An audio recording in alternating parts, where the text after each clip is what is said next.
Hello, everyone. Welcome to this episode of Shirley Talk. I am Mike Mulrooney, and Kelly is out again today. She actually had her baby yesterday, which I don't know when this episode will air, but that's March 8th at 1:30 in the morning. So congratulations to Kelly and Drew and baby Avery. And we always start this out. Usually this is Kelly's part, but if you hear us say something today, get professional advice. We're not doctors.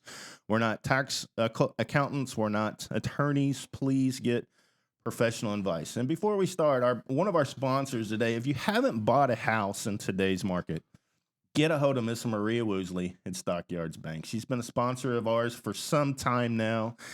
And if you're going to buy a home, there's no better time than right now to get pre-approved. So give Maria a call today, get pre-approved, and get your house of your dreams. So today we have our guest, Mr. George Rodman. How you doing? Good, Mike. Thanks for having me, man. No, it's been great. You know, we've watched some of the things that you've done in the community with the Rodman Foundation, and we kind of wanted to talk a little bit about that. And I think a lot of people know the story, but your son, I don't know if you say was killed or died in a car accident. I guess it's not really a car accident. It was something that happened. So what happened there, and what started the Rodman Foundation? Well, March 29th, in fact, the anniversary this month, March 29th will be 5 years. 2017 when we lost Nick. And they actually received a domestic run. There was a shots fired run. The subject But Nick was a police officer. Nick was a police officer with LMPD. Yeah. Yes. And so they received a run. There were shots fired at the victim. The suspect took off in a vehicle. There was a pursuit. And to make a long story short, the subject ran a red light. Nick was going one way, and the subject hit Nick broadside on his driver's side. And unfortunately, I still get a little upset talking. Obviously, we lost Nick that night. So yeah, I can't even wrap my head around that. I've got 3 kids, and my son is my buddy. And, it hurts to think something like that could happen one day. Given what we're dealing with in the city, did anything, and I haven't noticed this, did anything come up about the guy that did that? Did he have like a list of things a mile long that he'd been released out of jail for or anything? Oh, yes. Yes, he had a long track record. He actually pled guilty. He pled guilty to 30 years, so we didn't have to go through the trial. But, yeah, he was probably a subject that should have been in prison. But, as you know, living in a city, it seems like we got to fight this every day. Yeah, it's ridiculous. So after that happened, unfortunately, you all started the Rodman Foundation. So what is it that you all do? Well, it was actually Ashley. Ashley was Nick's wife. Okay. When Nick was killed, he left behind my 2 grandkids. At the time, Mason was 2 years old and Ellie Jean was 1 month. And we started hearing all these stories, Mike, about what Nick did he actually rode down in the Portland community. Mm-hmm. And we heard stories that we were not aware of. Like one of the stories was that Nick helped a domestic violence victim. He saw her walking down the street with no shoes on a cold day, holding a baby. And Nick put her in his car, fed her, and then took her down to the Center for Women's and Family. So we never saw that on the news. No, never saw that. Wow. And then we had a person that reached out to us that said that Nick actually arrested him. He had a drug problem. Nick actually arrested him, and Nick took the time before he took him to jail to actually talk to him. And to this day, it's changed his life. I mean, so it was an amazing story. So, I'm proud to say we were the only father, 2 sons on the police department. I'm retired LMPD. My youngest son, Andy, is a lieutenant with LMPD, and then obviously Nick. So hearing all these stories, Ashley came up with a beautiful idea that let's start a foundation. She is 100% the one that got the ball rolling, and to kind of honor what Nick already had built and to piggyback off that. And so she started the foundation, and it's absolutely taken off. I mean, it's amazing what the foundation has done for the people in Louisville. Things that it does is Nick was a Holy Cross grad. Yeah. So we actually pay tuition for kids to attend Holy Cross. How do I get on that list? I paid it too, so I know what you're saying. So for, I don't want to say the word less fortunate, but for people that can't afford, I get that. but That's the way it should be. Right. So we sponsor kids to do that. Down in California Community Center, down in the West End, there was an officer that grew up in this area that I had the privilege of training in the California Community Center, and the center is kind of a safe keep for the young kids that live down there to go play at. Yeah. Well, it was starting to get ran down. It really needed a lot of renovation. So Ashley steps up like she always does, puts the money towards it, and they redo the whole thing, along with, I think, the Rajon Rondo Foundation helped with that. So if you go down to California Community Center, down in the heart of the West End, you got a beautiful facility for these kids to play at. I know that she's helped the Center for Women's and Family, help with provide, and it's not just domestic violence victims, but people unfortunately have been a part of sexual crimes and or been sexual victims, I should say. So she starts drives to try to help them with cards that maybe go to Chick-fil-A or things like that, to try to help them in any way they can, because they're pretty much got out of that environment, which is very special, but they need a lot of help, to stay out of that environment. And then, well, I don't think what people don't realize, one, officers do a lot in the community. I'd love to point that out, because it just drives me absolutely insane that people take every opportunity they can to show something where somebody had a bad day or screwed up, but they don't point out all the good stuff that the officers do. But what you were saying there is Ashley, and the Rodman Foundation are actually helping people that might need a hand up, I guess you could say. So, they may have gotten in trouble, but there's still some people you can help and some people you can't. Oh, 100%. I'm a firm believer in second chances if they want to help themselves. That's the key right there. Yeah, and that's the big thing. And as far as the foundation, we partner with Love City, and you helped us with the football camp we had for the kids down there, down in the Portland area, and that's always a great time. We have some U of L football players that come out and participate in that.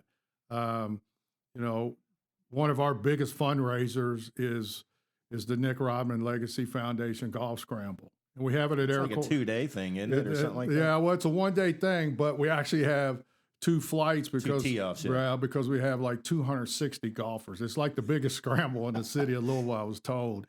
And people have tried to get us to have it somewhere else, but we actually keep it at Iroquois Golf Course. Number one, we're a South End family. And number two, that's the course that Nick loved. Yeah. So when you come and play in this scramble, you could feel it. You could feel Nick. I mean, you could feel, and it's a great, great event, Mike. It's always the first Saturday in June. You can go to Nick Rodman Legacy Foundation. We have put out save the date already.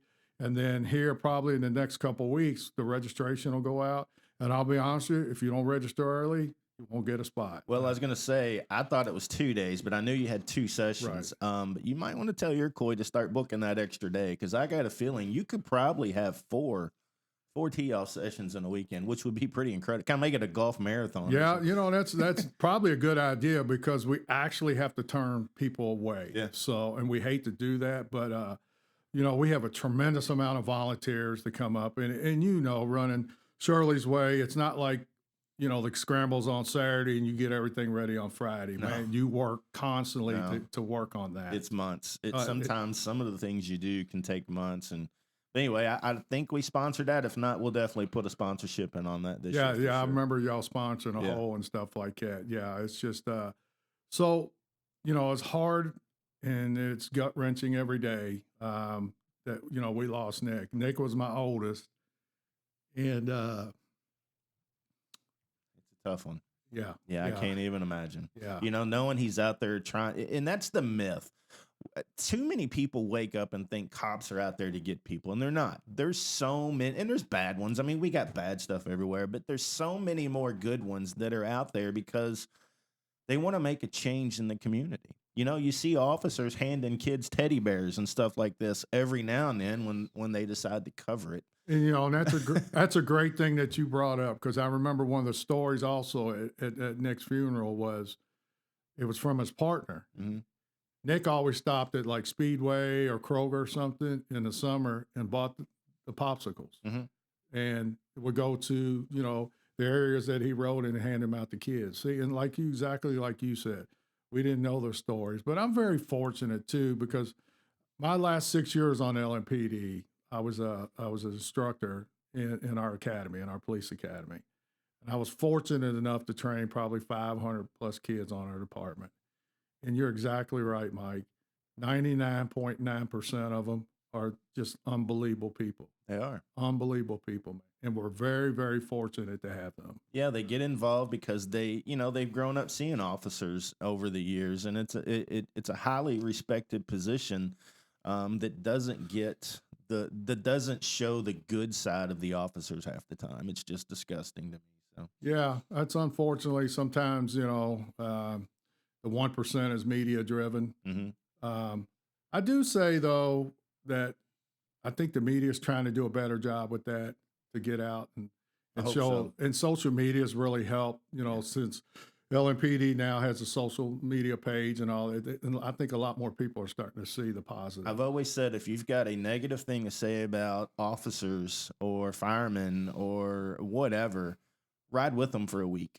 Amen. Ride with them for a month. If you're a politician and you've got a hard feeling on officers, ride with them. It might even take a day in some areas in town. I think what people don't realize is a lot of the people that get arrested arrested on a pretty regular basis. And officers know a lot of these people by name. All right, son, come on. We got you last week. We're going to take you back in. And I think if people saw that, their eyes would be open that, hey, we do have a problem. Why do we have the same people being arrested on a regular basis? Exactly right. Exactly right on that. So, but anyway, another thing you're doing here, and first of all, have you lost your mind? Rumor has it you're getting involved in politics. Well, I'm hoping. I think isn't retirement enough for you? Yeah. Can't you just roll out and play an extra weekend of golf or what? Right. Well, I'll be honest with you. I think you know me well enough, and I think a lot of people in the city of Louisville. No, I'm not a politician. I know it's a political position, but yeah, I have thrown my name in a hat for Jefferson County Sheriff. That's amazing. And was it last year you did that rally somewhere and you had hundreds of people show up to listen to what you want? What was it? You all did it somewhere in a park? we actually had a rally. It was actually in 2020. We had 5,000 people show up. Okay. Plus. Well, they didn't show the crowd. They just showed it on you. Right. Yeah. So we had, and it was really good for the officers. It showed that, there's a lot of people that back them out there. And we truly believe that. Yeah. I'm actually still sworn. So even though I left LMPD, but a little bit about the background, how I really got involved and decided to do this was, I guess it was, in fact, I made my announcement last year 2 days ago. So that I was going to throw my name in a hat. And I had people approach me. I had business leaders, I had citizens, and I had actually the deputies that worked down at the sheriff's office approach me and said, would you ever consider running for sheriff? And like a lot of people, Mike, I didn't really know what the sheriff's office did. I knew I saw them. I still don't. We were talking about this before we started. I have no clue what the sheriff does. Right. Now, I have some rental property and they show up when I have to evict somebody. Right. That's the only time I've ever seen them. So what do they do? Yeah, well, they're actually the third largest law enforcement agency in the state of Kentucky. And what they do now is they're known for serving emergency protective orders. And like you said, evictions, civil paper, processing papers, and they manage the courthouse. They handle all the security out there. But what a lot of people don't know is a large percentage of your tax dollars fund the sheriff's office. And the reason I decided to step back into the game was there's no secret of the crime in our city. And there's an entity right there next to LMPD who has deputies, a lot of deputies that work down there that want to be a part of working on the streets. And So when I kind of did some research and kind of looked into it, I knew we could restructure down there, and we're going to put deputies on the streets. The sheriff's officers or the or more LMPD? No, the sheriff's officers. I think that's the way it ought to be. Right. Double team it. Yes. We're going to work hand in hand. I have the experience with 28 years in law enforcement. I know this city. I was raised in this city. I'm raised my kids and my grandkids live in this city. You're a part of this city. Mm-hmm. And the direction that it's going, and I've talked about leadership. I've made it no secret that the lack of leadership that we have in this city. When I win this election on May 17th, we're going to restructure, and you're going to see us on the streets, because here's the bottom line. The only way to stop crime is to go after the criminals. I agree. That's it. Yeah. That's simple. Yeah. You know, you see, again, we go back to people in Nick's case as well. And another case recently, Madeline Trout, the person was released. Yes. Multiple times. Take the bail project out of it. Let's just not even talk about them for a minute. This has been going on for years. Yes. How do we stop that? I had Judge Holton in here the other day, and he suggested getting rid of bail. Mm-hmm. You either hold them or you let people go. What are your thoughts? I mean, I don't know if you have any impact on that as sheriff, but, you know, what do we do? Yeah, I really don't, Mike. That's more of a separate entity. You know what you have to do is you have to vote them out. Mm-hmm. You have to call them out, and you have to vote them out. As you know, I've been all over this city, especially the last year, and getting the message out. And what's important is May 17th is probably the most powerful election in Louisville history. If you want to continue down the same path, then you keep the same people in. If you want to change the direction of public safety in the city, then you have to put the right people in. I'm running as a Democrat. I've been a Democrat my whole life. In fact, the candidates that are running for sheriff are all on the Democratic ticket. So May 17th is the election. It will determine who your sheriff is. But I tell people this all the time, Mike.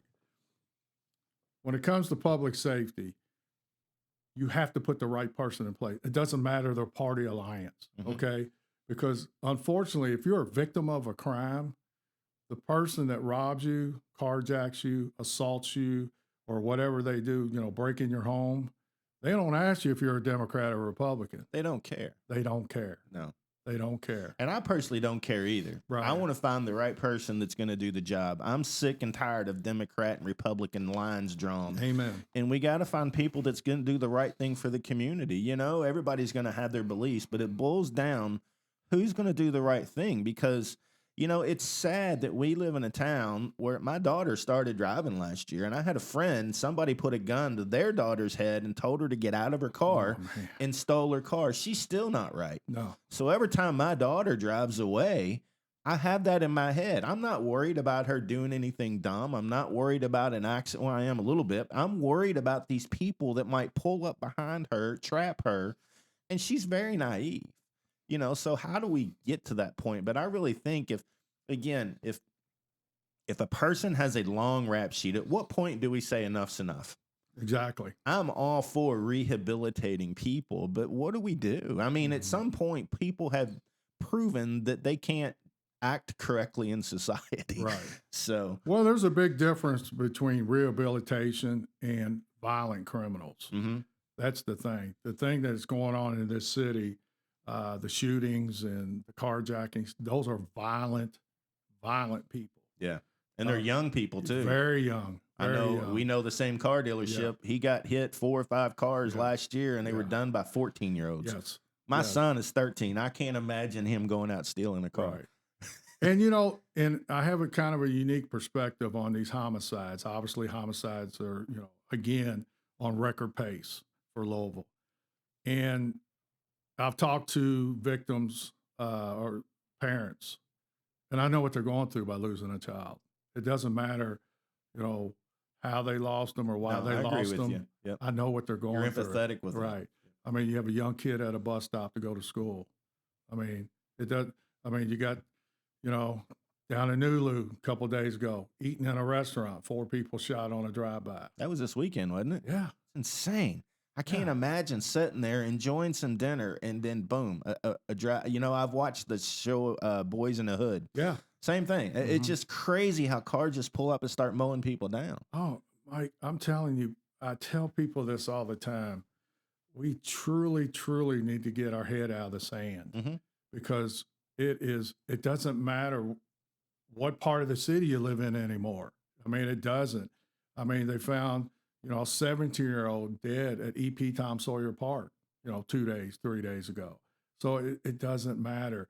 And here's the deal. These violent criminals are not going to bring the guns to you. You think? Yeah. Yeah. If we do that, you don't think those people are going to bring No. Come on. You don't think they're going to drop their guns off? Right. We have to go get them. I agree with you. Yeah. I agree with you.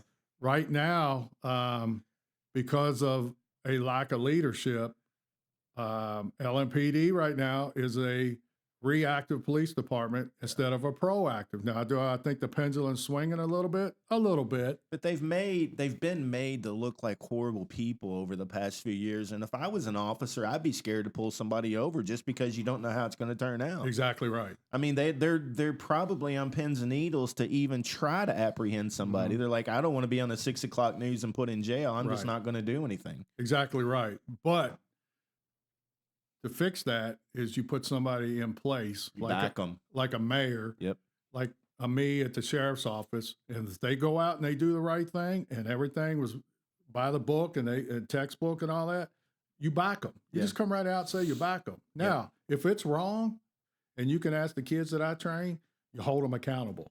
I just think a lot of things, some of the things you see, you think that was a pure accident.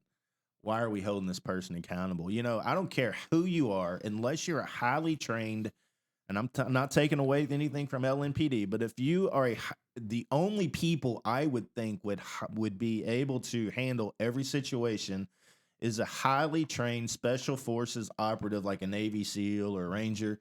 Because if somebody walks up, cop or not, they put a gun to your face, cop or not, you're going to have some emotions and it's going to, it's stressful. I don't care who you are. It is stressful. So you're making instant decisions when somebody does that. And I'd like to think that the majority of the time the officer is on the right side of it. But it makes them look bad. Right. 99.9% of the time they are, and they do the right thing. I agree. But what hurts is that, and we will have this at the sheriff's office, is a lack of transparency. I mean, when you have the Explorer situation where you have police officers molesting children and you just keep pushing it under the rug, and you have other officers that are involved in criminal things. See, my philosophy is I believe in due process, but there's no due process there. They're gone and they're charged. It's hard as a leader to take a stand on something because you have to be 100% correct. With that Explorer thing that went on, I'd like to think a lot of the people probably thought this just really isn't happening. There's no way this is really happening. But it takes a bold leader to say, it happened, we're fixing it. Immediately. Yeah, immediately. Yeah, immediately. But I would think a lot of times you're looking at it, think this isn't real. There's no way this is happening but it takes somebody to take a stand. Well, it's like any big organization, Ford, GE, and any big organization, UPS. 99% of your employees are good, but you're going to still have 1% that could cause issues. Yeah. And we have those on the police department. And I tell these young kids that I train all the time, there's one thing you can control in your life, and that's your name. You can make it good or you can make it bad. And if it's bad, what it does is affects everybody that has the same name as you. So it's a trickle down effect. And do I think that law enforcement should be held to a higher standard? Absolutely. Absolutely. Because if we don't do the right thing, how do we expect anybody else to do the right thing? Yeah. No, I agree with you. Yeah. I mean, and the great thing about this sheriff's race is, we feel good where we're at in the election. But the great thing as far as comparing me to the other candidates, I have the experience of what's been going on in the 21st century. Yeah. I haven't been out of the game that long. And I have the rapport with the LMPD and federal agencies that, we're going to come up with stuff. And it's no secret, Mike. LMPD's 300 down. 300 officers down. How many sheriff's department officers do y'all have? Well, they can have up to about 240. They're about 100 So if you down. put them on the street, that would help. Right. And we can't put all of them on there. No, but some of them. Oh, yeah. We're going to definitely put them on the streets to help. Yeah. I mean, Can you imagine if you could get another 40 or 50 deputies to help on the streets? That'd be incredible. Oh yeah. And then you have a leader, and I have a fantastic team that has experience. They're all stars. They're waiting in the wings for me to win this election. And we put them out there on the streets, and we do it the right way. It'll make a difference. Because here's the deal. If you don't try something, we're just going to continue down the same path. I agree with you. What's the definition of insanity? Keep doing the same thing over and over. And we've done it over and over. The current person, I don't even know who it is. Who's their sheriff? How long is he? He's been in office for a long time, right? Yeah, he's been in there 24 years, I think. And then he's been in there since 90 something, but he did 20 plus years with LPD before he got in the sheriff's race. My God, is he 100? He's in his 80s. Yeah, he's in his 80s. Holy smokes. Yeah, and you know, but let me say this. Sheriff Aubrey's done a phenomenal I've heard job. good things about the guy. Just because you don't agree with how they do things doesn't mean they're a bad person. No, and that's what I was going to say. We got to end that right now. Right. Honestly, they ought to give him the key to the city. The man's did 50 plus years in law enforcement. Yeah.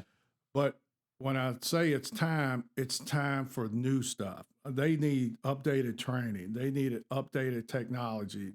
Obviously, they need to be a part of what's going on in this city. And that's why I decided to step in the game, because that is a fantastic law enforcement entity who can be a part of what the plan needs to be out here. Yeah. It really is. You know, in the corporate world, they have reverse, think of what it's called, but basically you have the opportunity to tell your boss if there was one or two things that you would like to see them do differently. Now, if you got to sit down and talk to him, is there something you would say, hey, if we could do this, this, and this, our city would be a little bit safer? I've tried.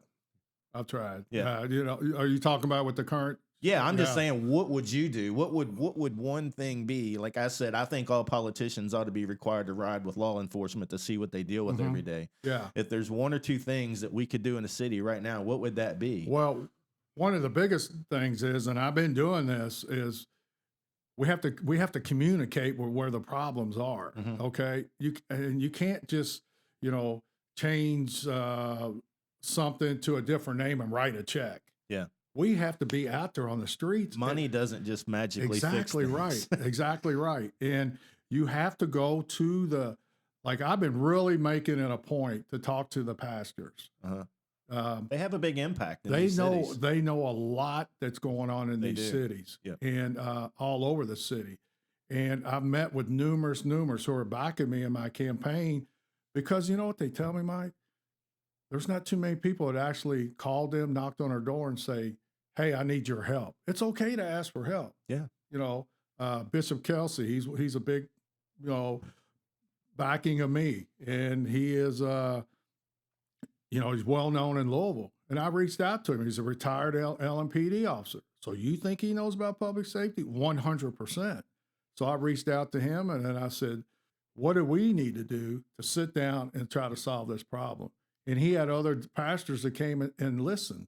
And I tell you what, man, it went a long way. Yeah. It really did. It opened my eyes to how bad it really is in this city, because I thought it was bad. It's really bad. There's something deep in a criminal that if you could fix that one thing, it might change their life. And a lot of these kids that are committing these crimes, they've grew up in broken homes.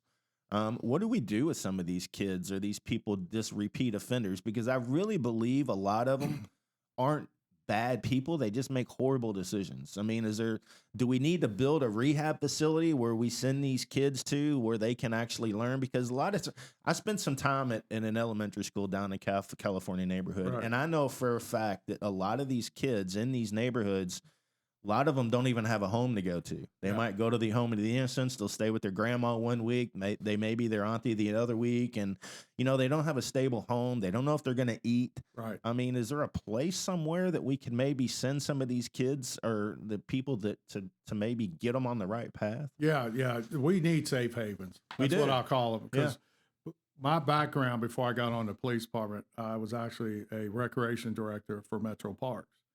And I worked at Iroquois Homes, and I worked at Baxter Community. And, I'm proud to say, heck, I raised a lot of those kids. Yeah. Okay. Now, have some of them gone to prison? Yes. Because they don't have a stable home. Right. But here's the thing is that it has to start at home, like you said. But here's the situation. I'm actually meeting with somebody Monday who is starting a program, a mentorship program that we as deputies in the sheriff's office are going to be a part of. And he is in the early stages of building some stuff for Safe Haven. That's amazing. Yeah. Because in my philosophy in 28 years, it's not just about going and locking people up. It's about trying to save our change their life. Yes, save our youth and do what we can do. And as we've talked about, sometimes you save them and sometimes you don't. But I've trained kids who have come from that area, okay, in low impoverished areas, and so that's my source. Mm-hmm. They're like sons and daughters to me. They're still serving. And I'm like, okay, this is what I want to do. Tell me what I need to do to try to do this. So I'm very fortunate to have that rapport. And when I get in this office, I'll still have that rapport with them. And it's also an advantage too, as far as crime, because they know who the players are. Mm-hmm. And, I told somebody this not too long ago. When I worked, at Iroquois Homes and Baxter Community Center, I noticed that there were kids who wanted to get out of that environment, Mike, but were scared to get out of that environment. Oh, I'm sure. Yeah, because they have to live there every day. It's dangerous. Yes. So in order to give them the opportunity to prosper and get out of that environment is you have to go after the bully. Mm-hmm. It's like going to school sometimes. You can go that way or you can go that way, but eventually that bully is still going to be there and you have to meet them head on and fix it. Yeah. Yeah, there's a lot of people that don't have the, I'm going to say guts to do that. It takes a spine to go after somebody like that because in this situation, a lot of times they're probably pretty dangerous people. Very dangerous. And well-connected in the crime. And, those are the type of people that I'm just like, if we catch them, just, there might be some rehab possibilities with somebody like that, but the odds are pretty slim. Very slim. But if we can get a hold of these younger people that are getting in trouble all the time and have some sort of influence on them. Right. The one counselor, she's going to be in here one day and we're going to talk to her about what she saw in the school system. But, she's like, you got to give kids an opportunity to see something different. Yes. Whether it's learn how to play music or go to the opera or something like that. And if they see something they might be interested in, they might not choose a life of crime. Yes. So, yes.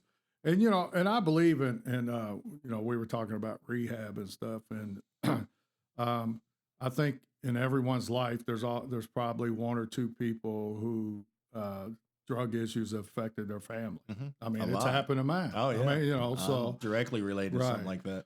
And there's a program out there called the Angel Program that actually J-Town Police Department started. And it's a very successful program. We're gonna implement that down there. Good. So basically, what that is in layman's term is, say George Rodman is having an issue with drugs, and he goes to a deputy, and say at the courthouse, and says, "I have drugs on me, but I am done, and I need to go to rehab." We won't charge him, we won't criminally put him in jail, but we'll take him to a rehab. I like that. Yes. It's going to pull people off the street and say, hey, I need some help. Please help me. Yes. That's what you're doing. Yes. Yeah. And they need that. Yeah. So we're going to have that down there for sure. I like that a lot. I'm excited about it. It gives people an outlet because, most people don't know where to go. They're stuck in a situation and they have no clue how to get out. There has to be a path to getting out. Exactly right. A lot of these people don't see a light at the end of the tunnel. You imagine how powerful is that? You go to a law enforcement officer and you say, "Sir, ma'am, I really need to get my life on track. I love that. And I need your help." And not have the fear of being handcuffed on the spot or nothing like that. Exactly right. Huh. Yeah. So we're going to implement that down there. I'm excited about it. I've talked to Chief Rick Sanders out at J-Town about the program. So I've done my homework because, like I told you earlier, it's not about just locking people up, man. I mean, we had last October, me and two other guys, an Asian, a black male, and a white You're male. Asian? I'm Asian. I'm Filipino.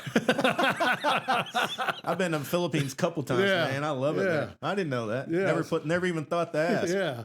So we put a program together, and it had nothing to do about the race. Yeah.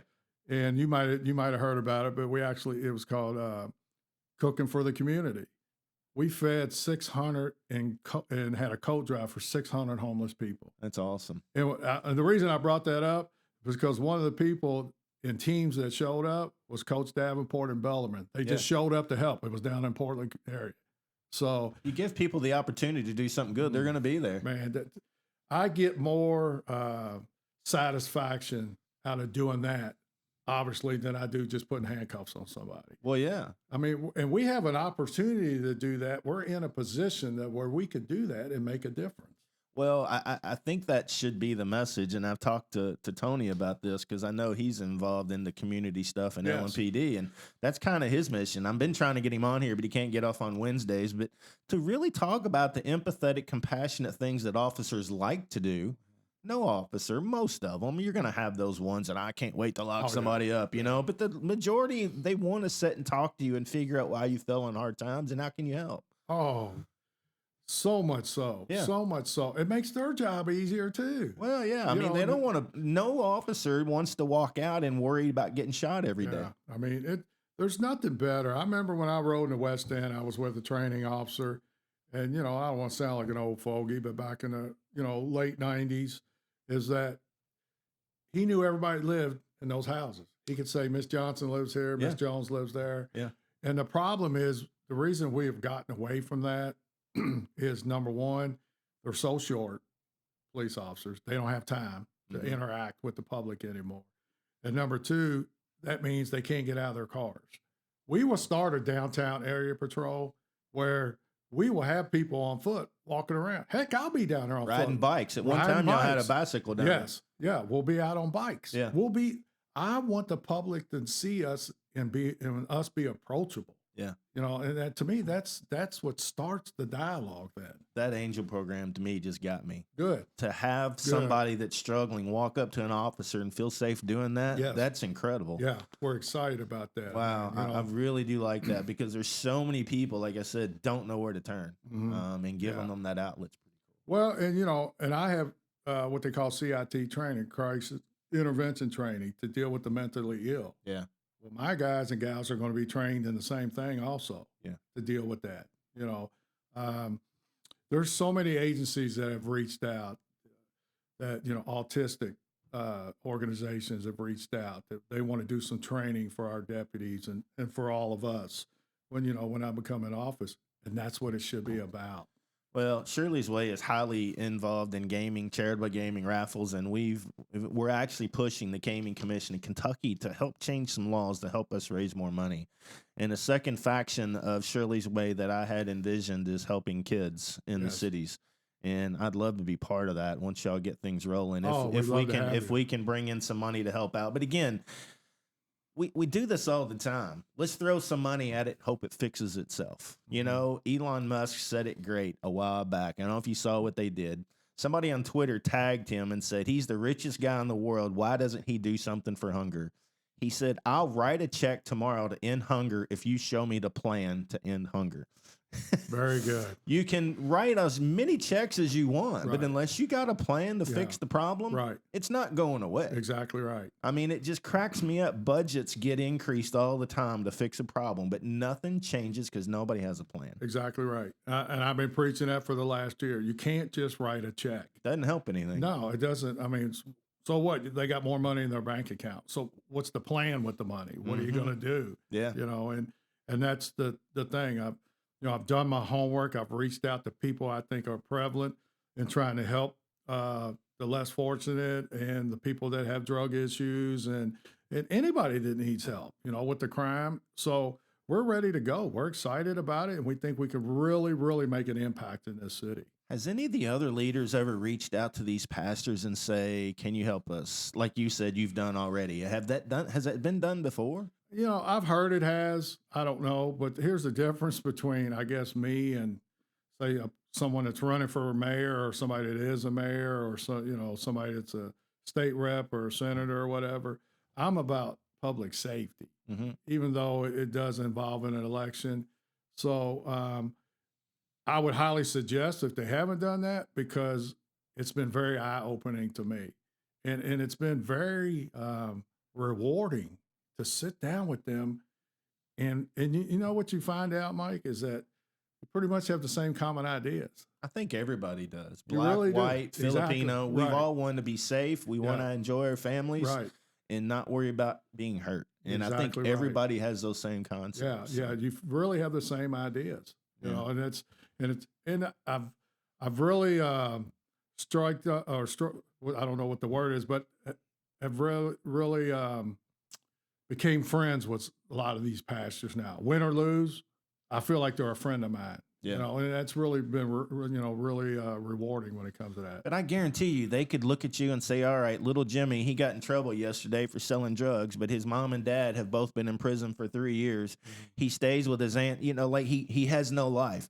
What can we do to help little Jimmy? And I guarantee you, they could list anybody in their regions or their areas who are involved in crime and probably could tell you the reason why. Oh, yeah. Now, how do we get to that root problem and fix it, you know? Yeah, that's the thing. If they give you the players, you got to go after the players. That's really and either lock them up or help them. Yeah, we have to be prepared to do something. So, yeah, well, you're exactly right. I mean, it's just, I'm excited about it, and you know, I just need the opportunity. Mm-hmm. And we get in there. I'm 56 years old. Okay, it's a 4-year term. We'll go after it for 4 years. We'll see what happens, and then but I promise you, I won't be there at 83. I hope to be breathing at 83. So, but at some point, you got to be sitting on a fishing boat or sitting in a golf cart or sitting on the beach. You're exactly right. But yeah, give it hell while you can. So. Yeah, you're exactly right. Well, thanks so much. And if anybody wants to support your run for sheriff, what do they do? Well, they could go to our Facebook page, is George Rodman for Sheriff, and then we have a webpage, rodmanforsheriff.com. And then I'm not a social media guy, so it kind of been new to me. Twitter, and what's the other one besides Twitter? Instagram at Rodman for Sheriff. LinkedIn, all of them. Yeah, all that stuff's on there. And then, if they want to donate to the campaign, they can go to rodmanforsheriff.com and hit the donate button. Well, I've liked what you said today. Like you said, we got to take our Dem and Repub hats off and vote for the people that are truly going to make a difference. Well, let me say something about your organization, man. Mike, you should be very proud of you and your people, man. You have done a phenomenal job. You know, cancer has struck all of us in one way or another. You know, I lost my dad to glioblastoma. Yeah. You know, my dad worked 32 years at Ford and, lived 1 year, It's insane. It's just unbelievable. And, we have family members now that are very close to us who, that are fighting the fight right now. And I know your story, obviously, because we're friends. And, man, you're a godsend. You really are. You really, really are. It goes back to what you all do with your foundation. You give money and help people in the community. Another gentleman on his way in here, he gives money and helps the community. That's what we do. And I just think we're kind of really good community partners because we believe in actually touching somebody. So, amen. Yeah. Amen on that. Well, appreciate it, Mike. Well, thank you for coming on today. Good luck to you. Yeah. Appreciate it. Yeah. So last but not least, if you need your heating and air taken care of, Wright Mechanicals, he does amazing work, and Scott and his team actually go out and try to fix things. They're not going to come out and try and sell you a $100,000 unit. They're going to try and fix it first and save you some money. So all of your heating and air needs, which I had my AC on Sunday and I had my heater on by today. So you just never. So you could get your AC serviced today or your furnace serviced tomorrow. I was thinking of that when you were saying it. It's insane here in Kentucky. Crazy. So anyway, watch for the elections. Now that you know what a sheriff does, look for George Rodman's name on the ticket and make your best choice. Thanks so much, and we'll see you next time.